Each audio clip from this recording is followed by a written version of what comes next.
Bonjour à toutes et tous, je vais vous montrer l'installation des nouveaux indicateurs GTS 3.0.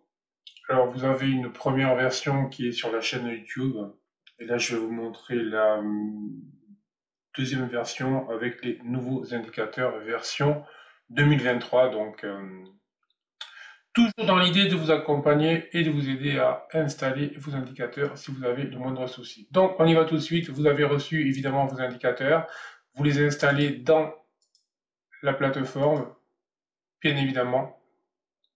Et vous faites comment?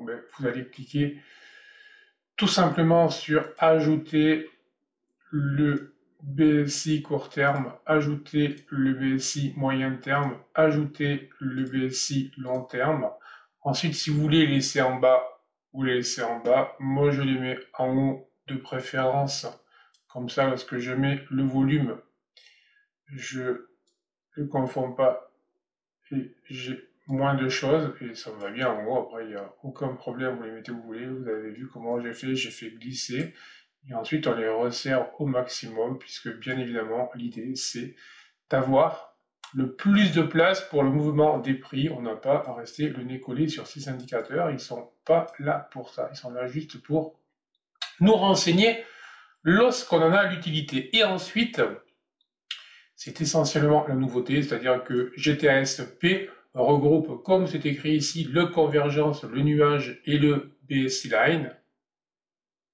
Donc, puisque c'est un indicateur prix, P égale prix, je vais aller sur prix, je clique sur prix, je fais ajouter indicateur, hein, donc on est bien d'accord. La différence, les BSI, je les installe à partir du bas, le GTASP, je l'installe à partir du niveau prix. Je fais ajouter un indicateur sur le mouvement des prix. Je clique sur GTASP.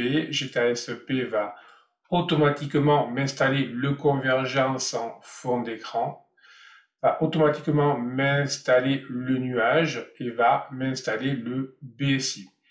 Alors là, ici, ils s'y sont mis automatiquement. Vous pouvez choisir, je vous explique, le BSI L, c'est évidemment le BSI Stop. Vous allez choisir, moi j'ai pris le style ligne plus point avec une épaisseur de 3. Donc vous mettez ce que vous voulez, si vous voulez mettre juste un trait, vous mettez un trait, si vous voulez mettre les pointillés, vous mettez les pointillés. Moi je veux vraiment le différencier des moyennes mobiles, etc. D'où je mets ça. Le nuage, nous avons ici avec N+, N-, soit vous laissez N+, N- qui vont délimiter le nuage, soit pas. Moi, je l'enlève systématiquement, voilà, parce que encore une fois, c'est l'idée de limiter au maximum le nombre de traits sur le graphique pour avoir la meilleure lecture possible des cours de bourse.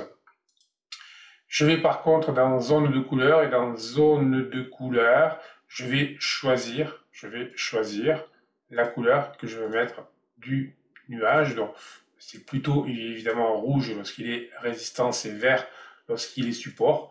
Donc si vous voulez mettre du jaune, du bleu, si vous voulez mettre les couleurs que vous voulez, évidemment, vous les mettez, ça c'est vous qui voyez.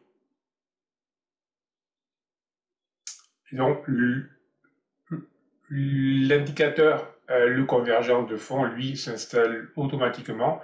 Donc la seule chose à régler avec le GTASP, c'est soit vous mettez N+, N- entrée, vous choisissez l'épaisseur, le style que vous voulez pour le BSI line ou le BSI stop, et enfin, vous allez ajouter la couleur ici pour avoir la représentation du nuage. Voilà, j'espère que ce petit tuto vous a aidé. Dans tous les cas, sinon vous revenez vers moi, bien évidemment.